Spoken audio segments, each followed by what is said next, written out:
En el video pasado había mencionado que en la situación de la psicología había una cierta complejidad, y es cierto. Como la psicología es una de las disciplinas más antiguas que existen, mientras al mismo tiempo es una de las ciencias más jóvenes, esto lleva a que la mayoría de los descubrimientos de la psicología sean desde diferentes posturas y distintas maneras de ver lo que podría llamarse un elemento psicológico. Por lo tanto, muchas veces también puede llegar a cambiar su objeto de estudio o las maneras de abordar un mismo fenómeno. Ya con esta descripción se puede entender que el tema es muy complicado, pero espero irlo desmenuzando en otros videos. Por ahora, concentrémonos en esto. En la psicología hay muchas maneras de ver los fenómenos psicológicos y todas esas formas de abordar la psicología se les han llamado de diferentes maneras, por lo que el nombre que yo voy a utilizar es aquel que me fue enseñado en la facultad. Les habla Danager, el tejedor psicoliterato, y esto es las tradiciones teóricas en la psicología. Me parece que para iniciar tenemos que entender el por qué se les llaman tradiciones teóricas, y para explicarlo mejor me voy a basar en algo tan simple como son las definiciones de las palabras. La palabra tradición suele referirse a la transmisión y comunicación de una cierta costumbre o doctrina que va de generación en generación, mientras que lo teórico se le considera aquello que es verdadero desde una cierta lógica que se encuentra relacionado con la teoría, la cual se refiere al conjunto de ideas, reglas, principios y conocimientos acerca de alguna ciencia que pueden ayudar a explicar diversos fenómenos. Con todo lo anterior, podemos decir que una tradición teórica en la psicología sería la transmisión de una serie de ideas, principios, reglas y conocimientos de lo que se podría llamar los fenómenos psicológicos. Esta tradición teórica debería responder a una lógica dictada por la propia teoría. Sí, visto así se oye muy complicado, pero en palabras simples, digamos que la psicología tiene muchas teorías, y cada una de ellas obedece una cierta lógica con conceptos y una forma específica de ver la realidad de los fenómenos que estudia. Y al decir esto, muchas veces surge la pregunta de ¿cuántas tradiciones teóricas hay o cómo se llaman? Y lo cierto es que la pregunta tiene una respuesta muy complicada, pero por decirlo fácil, digamos que desde mi formación se me presentaron 6 tradiciones teóricas principales que pueden tener sus propias variantes. Y bueno, esas 6 tradiciones teóricas serían: esta es una rama de la psicología que se divide a su vez en 3 teorías principales: la conductista, cuyo objeto de estudio es la conducta; la cognitivo-conductual, que estudia la relación entre las cogniciones y pensamientos que median la conducta; y la interconductual, la cual estudia las interacciones que un ser psicológico tiene en sus alrededores. Como podrán notar, las 3 variantes estudian lo mismo, es decir, la conducta, pero lo hacen desde 3 posturas diferentes, una optando por la conducta en sí, otra por los pensamientos que llevan a la conducta, y la última por las interacciones y en cómo éstas pueden llegar a provocar o negar una cierta conducta. En este caso, las teorías relacionadas con la tradición cognoscitivista tendrán como objeto de estudio la cognición y los pensamientos que el ser humano tendrá en su vida y cómo estos pueden ayudarles a conocer el mundo. Esta teoría suele apoyarse mucho en la neuropsicología para acumular hallazgos relacionados con el cerebro, dado que ahí es donde comienzan estos estudios relacionados con los pensamientos. La tradición histórico-cultural suele tomar como objeto de estudio las interacciones que el ser humano tiene con respecto a la cultura y cómo éstas pueden llegar a determinar o influir con su manera de actuar, valiéndose de los estudios sociales, pero también de los estudios biológicos y del estudio cuantitativo del mismo modo que del cualitativo. Esta tradición teórica es una de las que más variantes tiene en cuanto a su teoría, pero su objeto de estudio a grandes rasgos sería el ser humano en general, tomándolo como un ser libre que puede llegar a ser independiente y que busca la autorrealización. Así, todos los estudios psicológicos que cuenten con estas características podrían considerarse como una psicología humanista.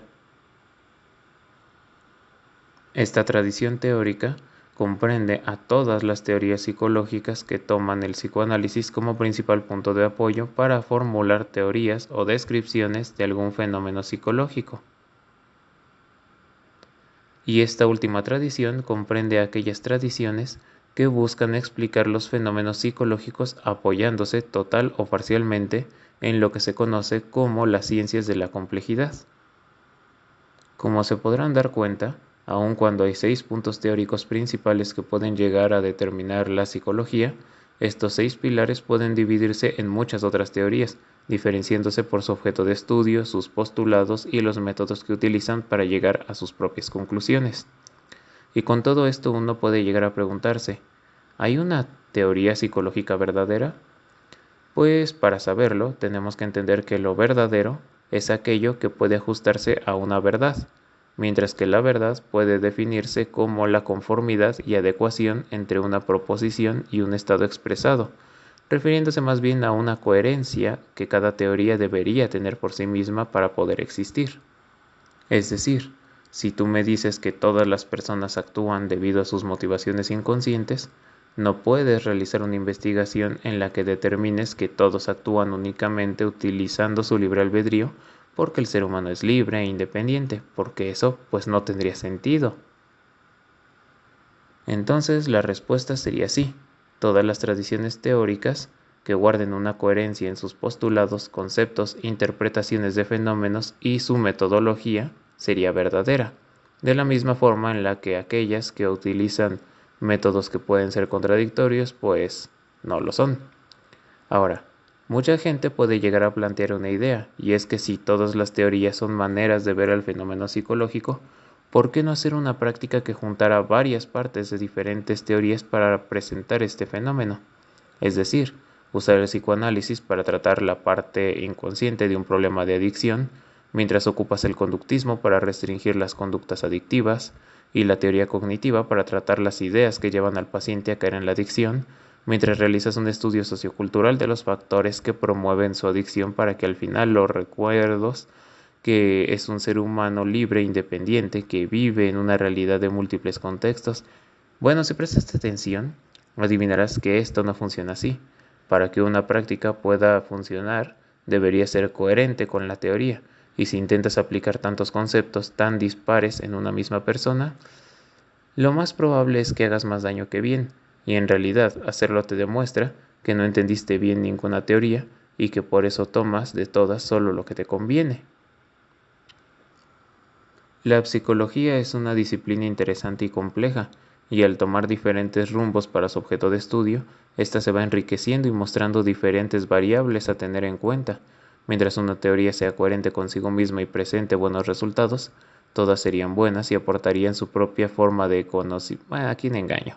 La verdad, nunca falta la clásica persona que se casa con su tradición y comienza a tachar a todas las demás teorías de ser versiones menos evolucionadas de la psicología que no tendrían por qué seguir existiendo, pero no hablemos de estos psicólogos. La verdad, sus intenciones son bastante buenas, sobre todo porque en tiempos como este, en donde la psicología es más entretenimiento que disciplina, a veces es difícil no desesperarse por ver cómo todos toman mal las ideas relacionadas con la psicología. Pero lo mejor para solucionarlo no es reclamar o tachar a todos de ignorantes, sino más bien es informar, enseñar cómo es la verdadera disciplina mientras se critican ciertos postulados. De esta forma evitamos la desinformación y todos ganamos. Y bueno, ahora este es el final. Me extendí un poco, pero bueno, estas son las tradiciones teóricas de la psicología. Así que coméntenme, ¿ya sabían lo que eran las tradiciones teóricas? ¿Conocen alguna otra que haya dejado de lado? ¿Les gustaría que hablara a grandes rasgos de cada una de las tradiciones? Son libres de dejarme sus comentarios y respuestas a estas preguntas en la caja de comentarios. También pueden pedirme algún tema relacionado con el contenido de mi canal. Y bueno, ya sin más que decir, me despido. Les habló Danager, el tejedor psicoliterato, y nos veremos en un próximo video. Adiós.